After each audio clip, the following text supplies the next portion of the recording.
On today's episode, I give you tips on how you can create your podcast without having to rely on a script. And I travel all the way over to an island off the coast of France to have a conversation all about podcasting. Let's jump in.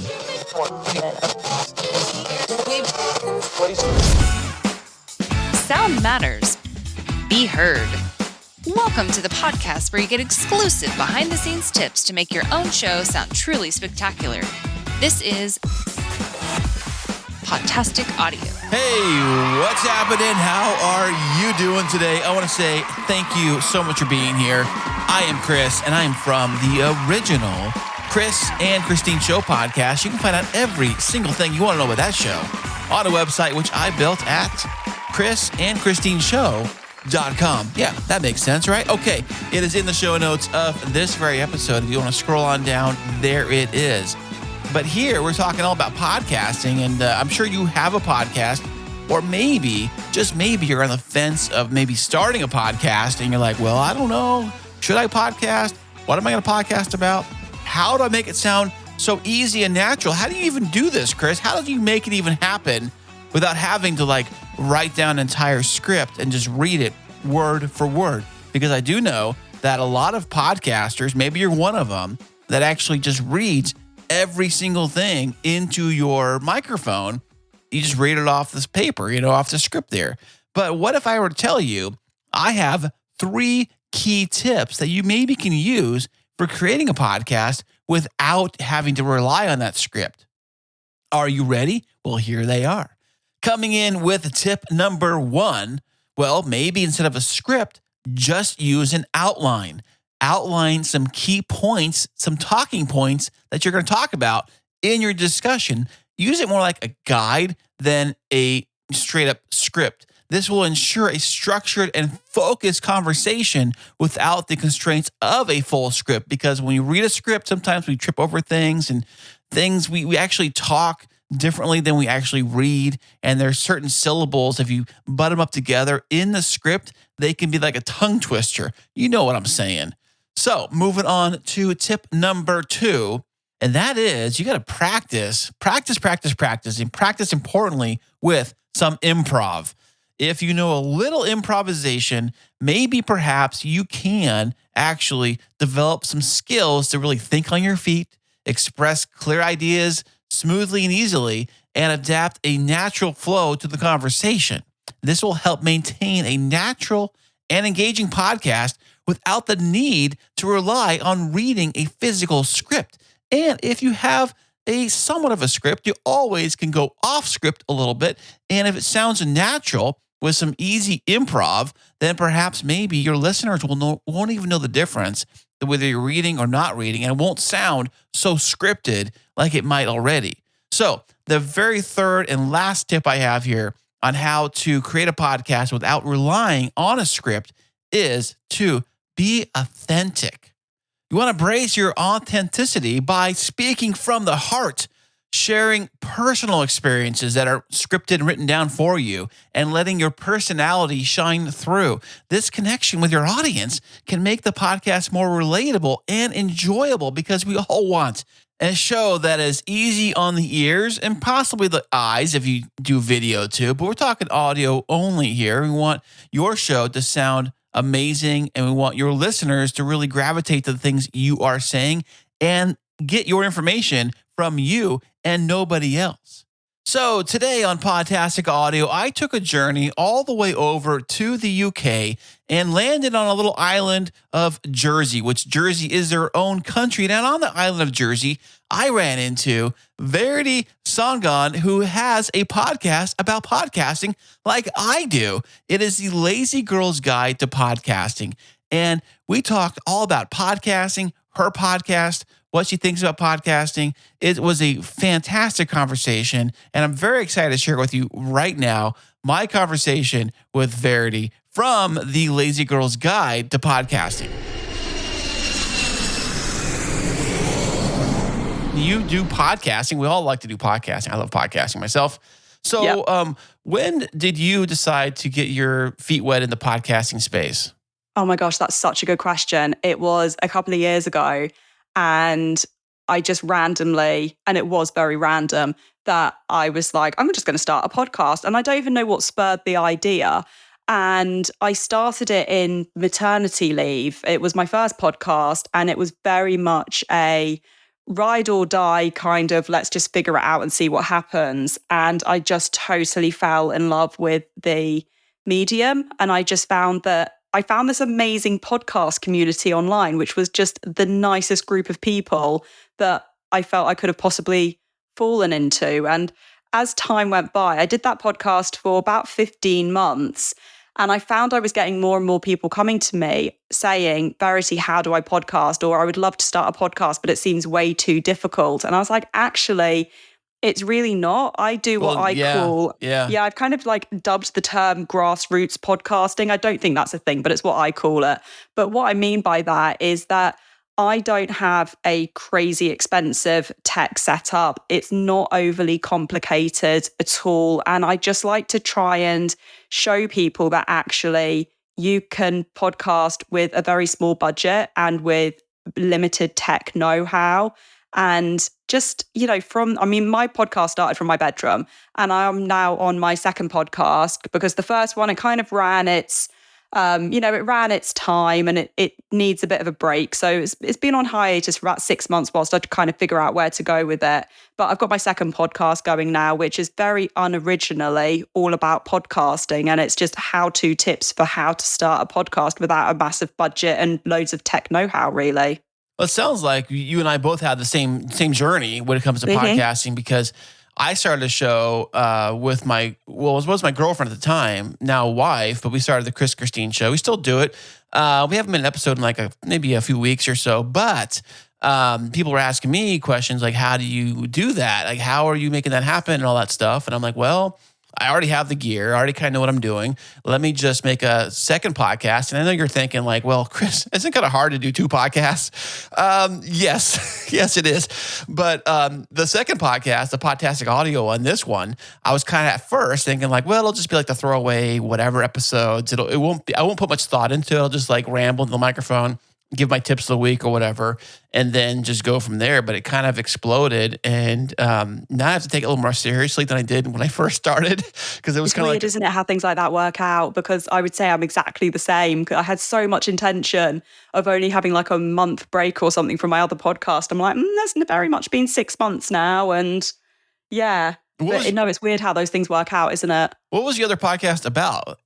It was about business and entrepreneurship, mainly females in business, and just really shining a light on a lot of topics that I felt weren't being talked about a lot. So I feel like there's a lot of, podcast episodes out there where people talk about building your email list and, these kind of more common topics. And there's nothing wrong with that, because those topics still need to be covered.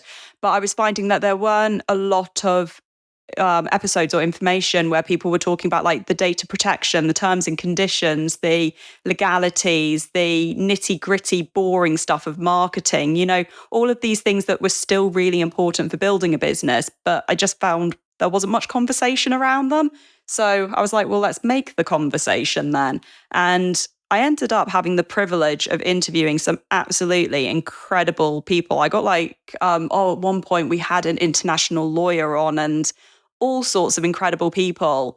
It was really, really fun to do. But I think also, like I said, we did it weekly. I say we, I mean me, myself and I, but we did it weekly for 15 months. And so in about 60 odd episodes, or however much it came to, I felt like I kind of got to a point where it's not that the conversation was drying up, but I was like, it needs to have a break so that the conversation is fresh and it doesn't just go for the sake of going it for, if that makes sense. Right. Now, did you do interviews every episode, or did you do solos, or did you break them up, or what'd you do?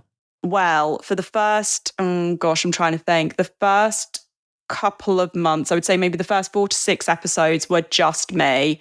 And then we did a solid nearly year of interviews, which was great, don't get me wrong, but it's you'll know it's very tiring from an editing point of view, and all the background that goes into getting somebody on your show, particularly if you don't really know them and you don't really have a rapport with them. It's having that conversation first, isn't it? To kind of convince somebody to come onto your podcast. Right. Which could be an interesting conversation sometimes. But so it was quite tiring. And then after, I would say for the last 3 months, I started tandeming them between an episode of an interview and then a solo interview, solo. But yeah, it just kind of came to a bit of a natural pause, I think. I think that works really well when you do the breaking it up interview solo or try to do a mixture of both or things. I know there's some shows, a lot of shows out there that do exclusively interview only. And like you were saying about having to find the guest and get a rapport with the guest and get them to come on your show and trying to go back and forth and set times and even setting times with us, being that we're 8 hours apart, trying to figure out those kind of things can be a little tricky. It can be very tricky, but there's some shows that will just take on anybody because they just do interviews only. And I know it's difficult because first time I ever did a solo show was with this show. And it was, and I just probably almost like a car crash, just ran through it real quick and just kind of mumbled over things and kind of quickly went through my material as quickly as I could just to get through it because I'm not used to being the only person talking on the microphone. There's kind of skill to being a solo podcaster without having to read a script. Because I know a lot of people do that. They'll focus on a script and they'll just read right through it word for word. And you can kind of tell that they are reading just by listening. You can tell. I mean, I've listened to enough things and hear that when you can tell when someone's physically reading the script versus just talking to the audience directly, which I think is more personal and should be how it's done. Not everybody does it that way. But do you read scripts when you do your show, or do you off the cuff, or do you notate? How do you do it? That's a great question. So for the first podcast, it was always completely off the cuff and just maybe a couple of bullet points. And then when I started my new podcast, The Lazy Girl's Guide to Podcasting, I did actually think for the first couple of episodes, I was like, do you know what? I'm going to try this whole scripting gig. And I did a few episodes like that and I hated it. And I have got so much respect to people who can read from a script and make it sound engaging and natural, because for me, it sounded exactly like you're saying. It sounds like I read it, and it just doesn't sound very much like me, because I'm the kind of person who I'll be chatting and then all of a sudden a thought will pop into my head and I'll be like, oh, do you know what? I wasn't even going to talk about this on this episode, but now this is the tangent that I'm running off on. And I actually found the script quite restrictive. I know for some people, they find it quite liberating because there's so much confidence there, because they don't have to second guess themselves. They just read. But for me, I actually found it quite restrictive for my creativity and my personality. So what I tend to do going into an episode now is I will either have a 1-sentence topic of this is what I'm covering in this episode, or maybe at most I might have a few bullet points, but I would say I tend to use bullet points only when there's maybe really technical information where I'm like, I absolutely cannot muck this bit up because it's right. so technical, and somebody will come after me and be like, no, Verity, that's 100% wrong. Right. So I tend to go with the bullet points now. But it was interesting trying out with the script, but just for me as a personality, not for me going forward. Well, what I was saying about about having the guests on the show is that I find that guest interviews are fairly easy. They're almost like a crutch for a lot of these podcasts that do the guest interviews only kind of thing, because you got to find out some information about the guest. You might write down a few bullet points about the guest, a couple questions, or maybe you have already your pre-written questions that you use for every guest that you can just kind of reword different things, like how'd they make you feel? What was your first idea in business, or that kind of just basic generic questions that you can be used for anybody. You might just use those and have the same list and have a different guest on every episode, and you just read the questions. And I can't stand the shows when they have guests on and they're just literally just like a job interview you're watching. Yes. Or do you know what? The ones that, I need to say this, but the ones where they're like, so tell me about yourself. And you listen to this 15-minute autobiography and then you're like, I've got no idea why. What? Just, I find it so troubling to listen to. I know. We all fall into those pitfalls. Do you know the ones I mean, though? You go in, you find an episode, and you're like, this is going to be amazing. And somebody opens up. Oh, gosh, it sounds like I'm hating on podcasters. I'm not at all, because I've been guilty of doing this as well. So I will happily hold my hands up. And it's when, like I said, somebody gives you their 15-minute autobiography and you're there thinking, you could have edited a lot of this out or directioned it. But then again, that was a skill that I learned in myself to actually say, give me a brief intro as to what it is that you do in your business, really target that question as opposed to just being, hey, Chris, tell me about you. And then you're like, well, when I was don't know. five, Well, when I was 5, I had a dog. And then in 6th grade, this happened.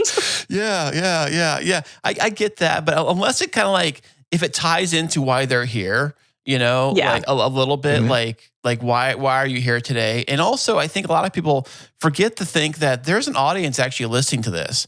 And what do they want to hear is really what you should be serving. You're serving your audience first. I know it's all fun and games to play podcasting with your buddies in the basement and talk about comic books and stuff. That's great. That's fun and all. But does the audience listening, do they come here for that? Maybe not. I don't know. I guess at the end of the day, the statistics and the download numbers really are going to prove whether or not people are engaged. And you can look in your statistics, you can see how long people have listened to. Have you ever really dug into that stuff, like the length of a listener? Yes, I get so bogged down with it because I'm such an analytical nut, if that's even a phrase to give myself. Yeah, I do. What I tend to do is I tend to only dig down that deep about once a month, just because I find that it's quite a time-consuming process and because I get really fascinated by it. And then I try and find links between different things. And I'm like, well, why is that happening on Spotify? But it happens like this on Apple, but then this is what happens on a different platform. And I find it's one of those things that I can only do it probably about once a month. Otherwise, I could turn it into a full-time job just staring at analytics. But I do find it really interesting, I have to say. Well, people do get very, I don't know, they worry about their data and their stats. They keep looking at their numbers as if they're going to change on a daily basis or an hourly basis. Yeah. They're going to stare at them. And people get really worried if they don't hit this number or that number and this thing. I look at numbers too, but for me, more importantly than the numbers is actually feedback. If I get responses, that was a good episode, or ask questions about the episode, like emails or however they message me, that's worth like 100 or 1,000 downloads as far as I'm concerned. I'd rather get one email than 1,000 generic plays and nobody even listen care less about. But definitely. Feedback is very important. But you don't always have to if a listener says, "Oh, you need to do this other bit or you need to do this other thing," you don't always have to do everything they say. If it does not fit your show and your brand, then don't even worry about doing it. Say thank you, but no thank you. Yeah, absolutely. And I think it always goes back to the point as well that when people start getting, bogged down with numbers, it's that idea of, well, why are you striving for those numbers in the first place? Because that isn't the only definition of success when it comes to podcasting. And I had this conversation with somebody once and they were like, well, what do you mean? How else can a podcast be successful? I was like, well, for some people, just having a time frame of saying every single week I'm putting out an episode, that could mean that your show is successful as far as you're concerned because you're sticking to that, that schedule. And I think sometimes we just get so bogged down with numbers, which I get. We live in a world where you go on YouTube and you see these stats, you go on TikTok and you see all these views and what have you. I completely get it. But I think people need to remember that numbers aren't everything. Like you said, it's there's the connection element as well. And sometimes it's just doing it for yourself just because you like podcasting.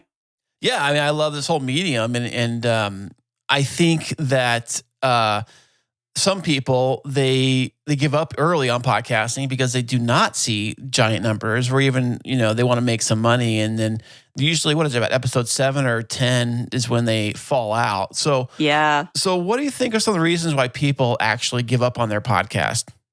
I think a lot of it is that people don't appreciate that podcasting is a labor of love, or it is for me at least. And I think that there's 2 major elements that come into that. First of all is the numbers. I think we are really used to, as I said, in the world of TikTok and, that whole instant gratification, seeing things go viral. And I think people disappreciate how challenging, I'm not going to say difficult, but how challenging it can be to grow a podcast. I saw somewhere, I don't know how true it is, it could just be their speculation, but I did see a tweet recently where somebody was saying, podcasting is the hardest medium to grow. And, to a degree, I agree with them because, you don't go to Apple Podcasts and use it as a search engine the same as you do for YouTube or a social media platform or what have you. So, you don't have the discoverability as easily as other platforms. And I think because of that, you don't necessarily see growth that you can see on other platforms or immediate growth. Podcast growth tends to be a lot smaller, unless you're a big name or a big brand who happens to have a large following beforehand. But even then it can be challenging. So I think a lot of people give up because they don't see that kind of instant success and, that instant gratification. But I think the other reason, from what I've seen and talking to people, is the appreciation for how much time actually goes into podcasting. I think it's really easy to assume that you pick up the microphone and you say something which sounds amazing for at least 45 minutes, and then it gets put out on the airwaves, as it were, and into all these podcast directories, and it's just awesome, which I'm sure it will be. But I think people completely disappreciate how much you might need to research an episode, how the editing can look like, even down to silly things like, creating thumbnails, because there's been a push at the moment. We know that Spotify will have a little thumbnail similar to a YouTube thumbnail. So, is that something that you're adding into your podcasting process, for example? Do you need to change your intro or outro for that particular episode? What are your show notes going to look like? Do you know what I mean? It's just, there's such an endless list, it can feel like, in production or post-production sometimes, and then all the marketing that goes with it, that I think people just disappreciate what the process can look like. And don't get me wrong, I say the process like it's this massive thing, and some people have got a really short podcasting process. Some people seems to go on and on and on. Mine seems to go on forever, I swear. But it is remembering that however long or short it is, at the end of the day, it's not just recording an episode. And I think that's why people give up, is because it is more of a process than I think a lot of people realize, particularly that marketing bit. I have conversations with people where they're like, oh, I've created this amazing episode. And I'm like, great, who have you told? And they go, well, I put this tweet up. And I was like, right, but how many people statistically saw that one tweet? Like, did you tell your friends? Did you tell your family? Oh no, they wouldn't be interested. Well, how do you know they're not interested? Like, go shout it from the rooftops and tell everybody. I mean, I phoned up a friend this morning at work. So he was at work. And do you know the first thing he said to me was, when am I going to be on your podcast? Wow. He's not interested in podcasting, but he knows that I'm into podcasting because I shout about it on like all of my social media platforms. So I was like, yes, that's the kind of reaction that I want. I don't care that you don't listen to it. You know that I do it. So you might tell somebody else who might come and listen to my show, for example. Right. It's like word of mouth is, I heard it's like the number one way that podcasts get like found is word of mouth through other people. Yes. So like a friend of yours says, hey, I heard this cool podcast. You might go check it out, versus, I mean, because you trust that person, that person personally. And it's kind of funny at work. People have known I've done podcasting for a while. So people I've run into, and it was funny just maybe a week or two ago, as a guy I haven't seen in like over a year or so, I was talking to him and he says, hey, are you still doing like the YouTuber? Because he doesn't know YouTube from podcasting. I think it's all the same. So he says, hey, are you still doing the YouTube thing show? You still do YouTube? Like, I said, yeah. Yeah.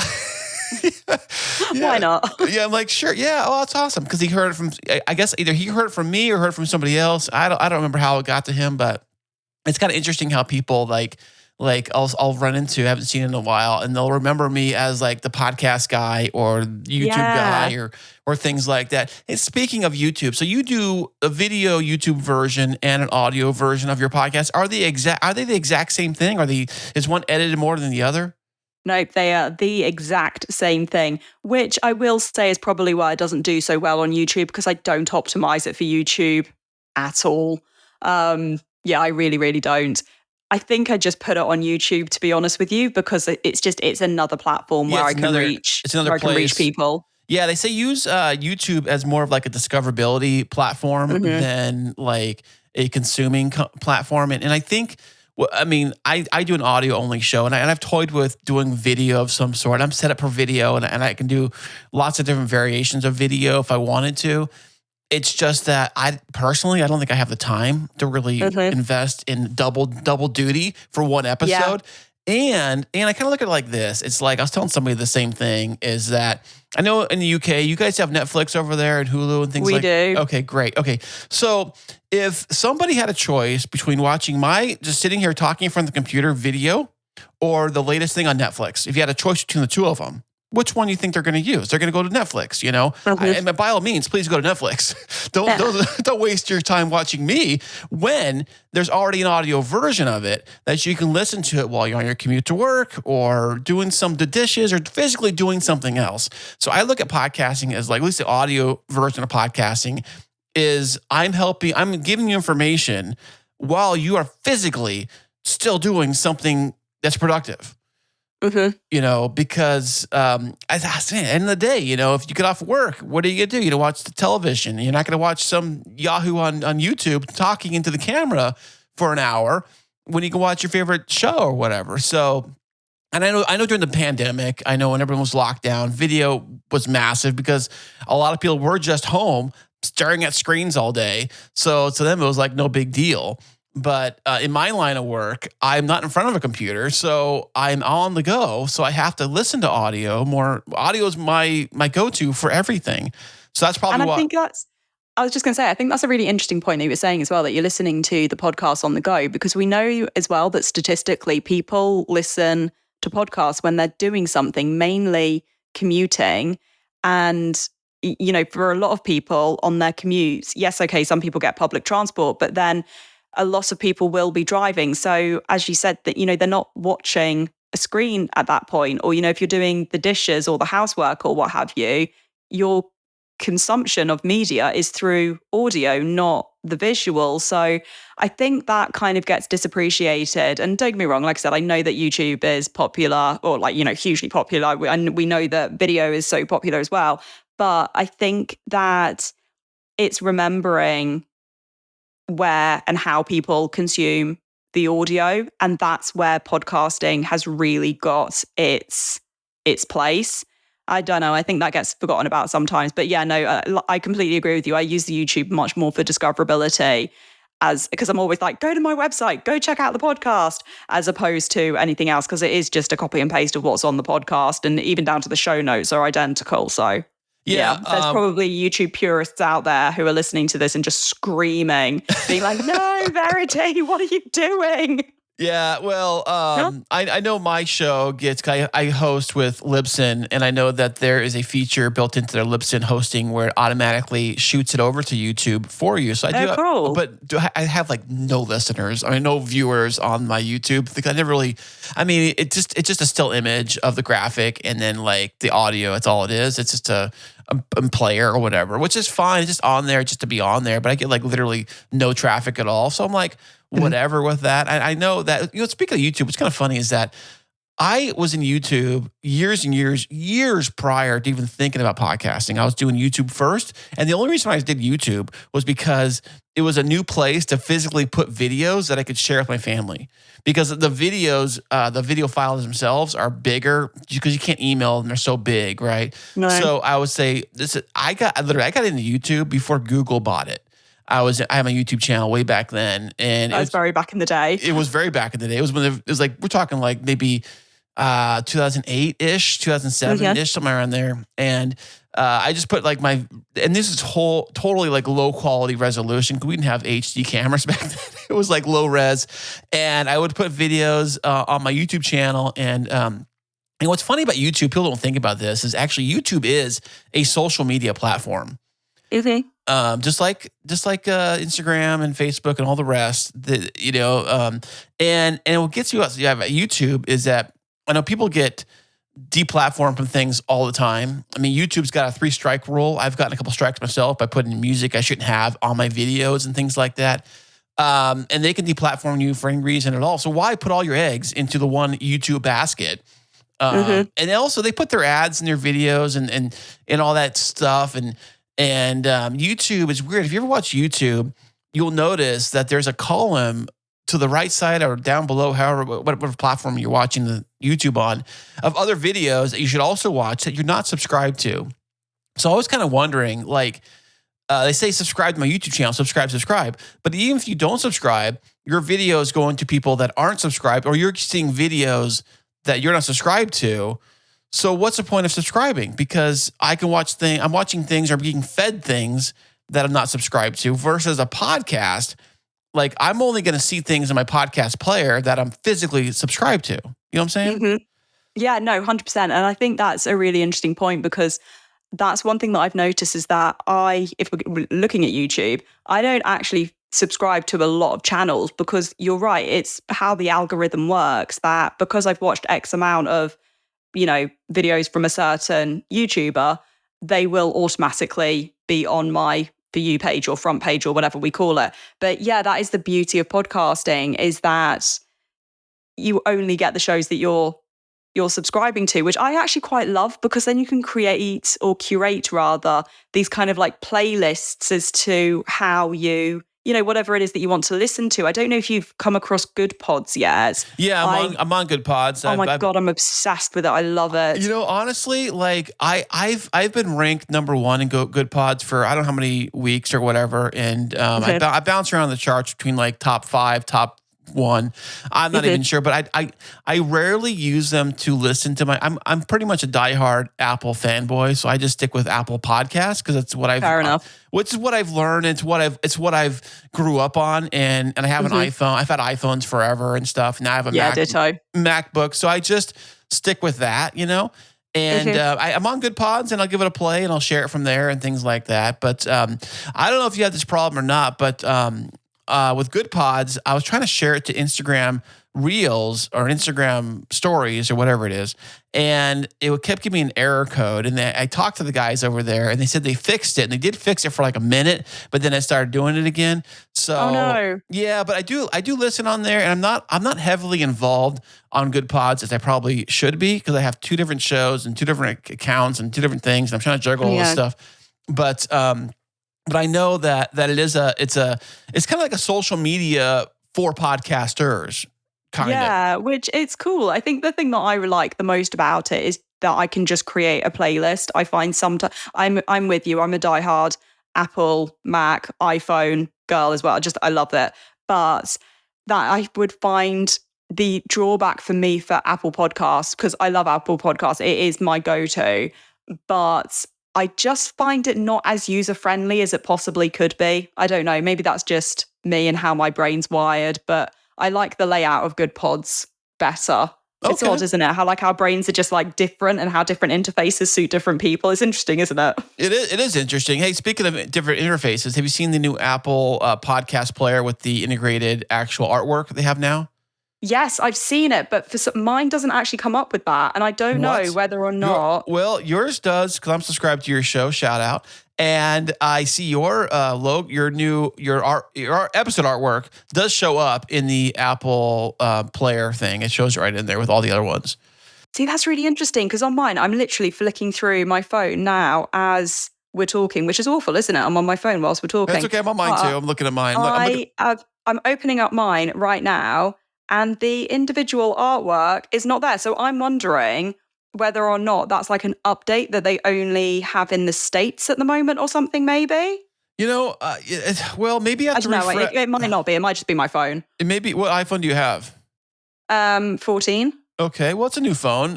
Did you update to the most recent update they had, 17 point whatever it is? Yeah, I have. Okay. Well, are other shows showing up with their individual artwork when you subscribe? We look at them in your player? No, it's just that one, but it obviously works, because over on Spotify, it does it on Spotify. Yeah, it's always done on Spotify. That was kind of a new thing, but I'm wondering whether or not it's a British thing. Please, if anybody is listening who is also in Britain, please let me know if it's a British thing that we haven't got this update yet, or if it is just my phone. Well, it does look need to know. It does look very slick. Let me tell you, I like it. It looks great. They do chop off the bottom section to put some graphics and some other. The way it looks is that it looks very nice when it's done correctly. But you gotta remember the top section is going to be more visible on. I just closed it on the Apple Podcast player. Yeah, top middle section. The bottom section is more kind of covered up with the description of your episode and things like that. So, but I like it. It's not. Now, this is not necessary. Not everybody has to do individual artwork for episodes. I started doing it with the Chris and Christine show early on, and I thought I didn't know you can even do that. But with me is that Apple Podcasts never did this. So since I only listen to Apple Podcasts, I never saw it. So I didn't know it was even a thing until I went to Spotify one day and I played one of our episodes over there, and I said, wait a second, the graphic is over there too? I said, how cool is that? And then I have Apple CarPlay in my truck, so I plugged my truck into the vehicle. It was showing it on the dash too. I was like, that's super, super cool. So how important do you think is to have episode artwork for a podcast? That's a really interesting question.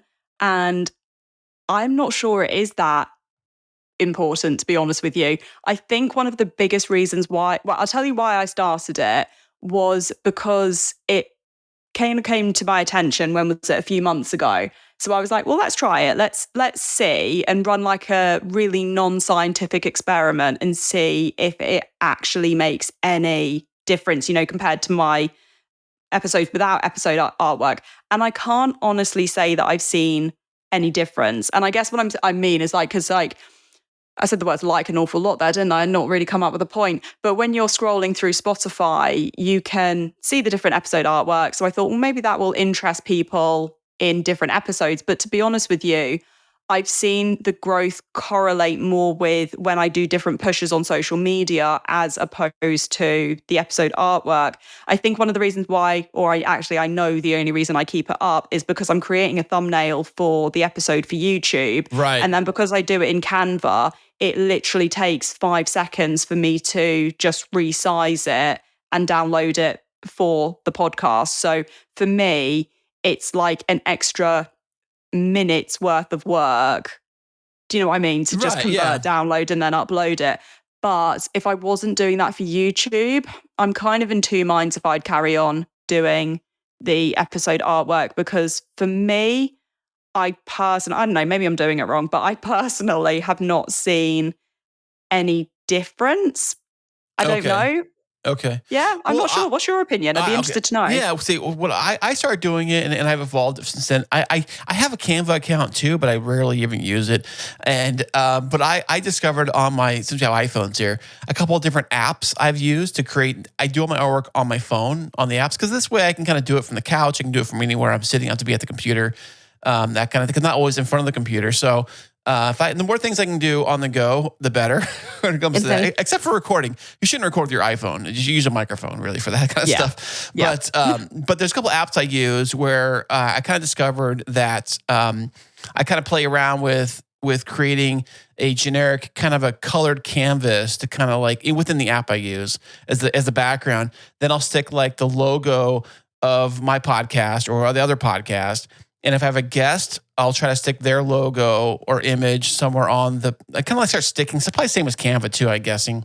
Sticking different things. And then I'll have another app I use to create the lettering for the graphic that kind of goes over on top of it too. And then I'll save that on my phone, and they'll have a copy of it there, because it's important it's on my phone, because then I can instantly send it to Twitter, to Instagram, to whatever, and use that as like the face of the episode. So people are drawn to visuals first on social media platforms. It's kind of the way usually it works. So like they always say, don't judge a book by its cover, but everybody does. They look at it and they say, I want to watch that. So, or read that. So same thing with episode artwork. I try to find something that I try to make something that looks cool and fun, something kind of about the episode. And it does, like I said, it doesn't take me very long. Even on my phone, I can do this in a few minutes. And I'll do that, I'll create that. Then I will Apple AirDrop that thing to my computer, because it's important to have it on your computer, because when you do upload that to your media host with your show, it sends it with it. That way it can go on to Spotify and Good Pods, and even now Apple, it can be on there too as a graphic artwork. And that graphic artwork kind of stays with that episode. And to me, it's very basic. It's not a lot of words or a lot of different graphics. I try to keep it simple, but different than the last episode. So it kind of keeps them separate. Like, this is a different episode than the last one. And you can kind of tie them together. And that's kind of why I do it, really. It helps with marketing your show across the different social medias, because it does differentiate this episode from the other episodes. If that makes kind of sense. That's kind of why I do it, Yeah, no, and I love that. I think that's great. And I mean, I've had fun with it as well, of like doing different themes. And I don't know. I'll be interested to see how it evolves because, well, particularly as I'm, like I said, on Apple, I can't even see other people's, which I'm now going to have to Google, find out whether or not that's a British only thing. Because I've realized recently, have you got onto having, you know, how you can upload your RSS feed to TikTok? No, I'm not on TikTok. Well, I had an account. Oh, okay. I had an account, but I was playing with TikTok one day, and I'm like, I'm already sucked into the Instagram Reels, which I think is very similar to TikTok. But I was like, Yeah. I'm already on Reels, and I already got accounts over there. I'm already comfortable with the way Reels works, and I was like, well, it's the same thing. So do I really need it? So then I just deleted it. I wouldn't use That's it. fair enough. No, but there's a feature now on TikTok where you can, when you go to upload a video, you can upload your RSS feed instead. So then you can have your podcast go automatically to TikTok. And that's meant to be an interesting update that they're going to be working on more in 2024, actually having it as a podcast directory. But again, I think this is because I'm in Britain. I don't have it as a feature, and it's really upsetting me. Oh, well, don't let it get you down. You know, I mean, your podcast will do fine, I'm sure. It's not the one. I know a guy. I'm not going to shout him out, but I know a guy that's constantly jumping on the new shiny toy. So whether it's TikTok or whether it's Threads, oh my gosh, he was telling me all about Threads when Threads came out, and I'm like, oh, don't talk to me about Threads. And I was like, really? Do we need another? I mean, we already have Twitter or X or what do you want to call it these days? I'm like, okay, I'll play along, but I'm like, if this thing dies in a week, I'm gonna be. I'm like, what? Do you know what, though? There was this amazing statistic about Threads. Oh, I can't even remember it now. But there was this you know how there was this statistic about how it was like the fastest growing social media platform in one day, right? Exactly. But then there was also a statistic which came out, and I can't remember exactly what it was, but I think it was something like 3 weeks later, the percentage of people who wouldn't, even though they were on Threads because they had an account, but they weren't actually actively using the platform. And I was like, wow, that's really staggering because I think it's shown that I don't know, in my opinion, I didn't really see the need for it in the first place. Because like you said, we've got Twitter or X or whatever they're calling it this week. And we've got Instagram, we've got TikTok, and I couldn't really see the need for Threads. It was just a bit of a bizarre one, I think, but I don't know, wasn't a fan of it. Yeah, I mean, I have it, and I'll post an episode over there, and that's really all I'll do with it. It's another place to post something, and that's about it. Like, I don't do any kind of like conversations on there or anything like that. I'm kind of bad when it comes to social media. I kind of get into one. I'll kind of stick with the one I'm using but I know there are some people that have to go on every different device, different kind of platform. They're trying new different things, and they're trying to get themselves spread out extremely thin. And if you got time to do it and a marketing budget to pull that off, I guess go right ahead. But for most of indie podcasters, we're doing it as a one-man show. I know for you too, you're doing it all yourself. Absolutely. You don't have time to go out and try to push out to, a gazillion different platforms and try to, get accounts in all these different places and try to, be everywhere to everybody and all this other stuff. So I know that some people that they'll try to, obviously I keep hearing this a lot. Have you had any luck making any kind of money podcasting, and what are the best ways to make money? I know you did an episode recently on that, but can you very briefly here, can you say what are your top ways that you think let's say indie podcaster, I'm not talking experts, I'm not talking big shows, I'm talking like indie shows. What are your best advice on us indie podcasters to make any kind of money with a podcast? I think that's a really interesting question. I would say this is the most wishy-washy answer I think I could possibly give. But I would say whatever aligns with you as an individual and also with your audience. So that is a terrible answer, but I'll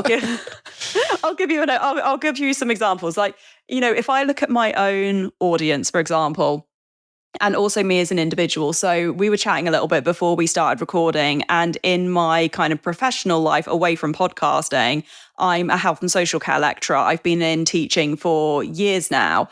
And teaching and mentoring and coaching is something that comes quite naturally to me, probably because of that. So because of that, I naturally default to coaching and mentoring and monetizing through coaching and mentoring for my podcast. And I find that that's what my podcast audience wants from me.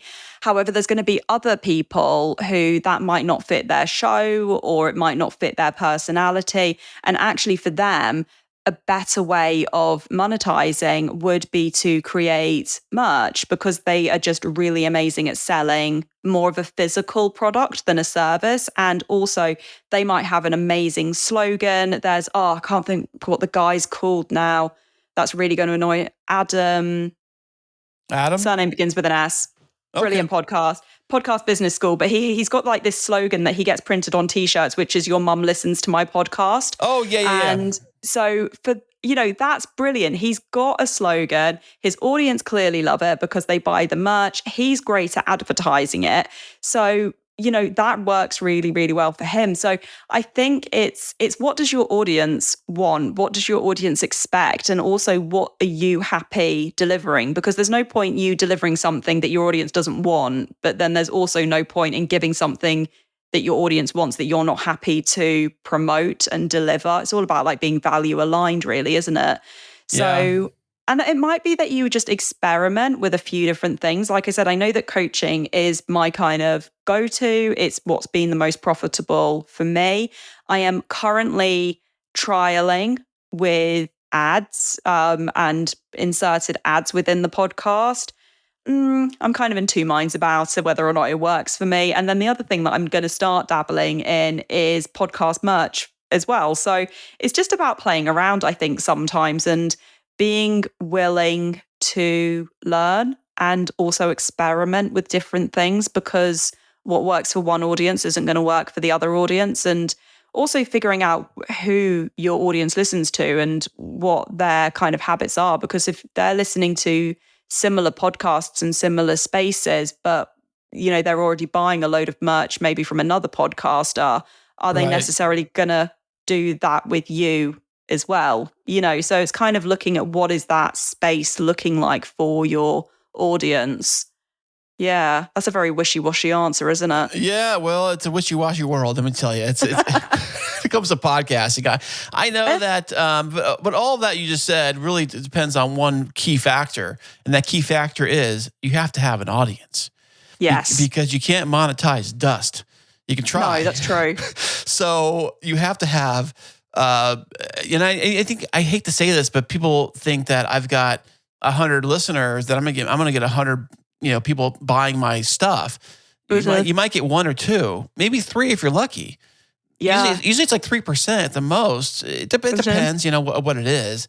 3% of your audience is actually going to physically purchase whatever it is you're going to sell them or offer them, whether it's a Patreon subscription or or even like merch, or like you're saying, or stickers or whatever. And speaking of Adam was on my show. I forget what episode it was. I'll send you a link to it. He was a great guest. It was fun having him on the show, and that was fun.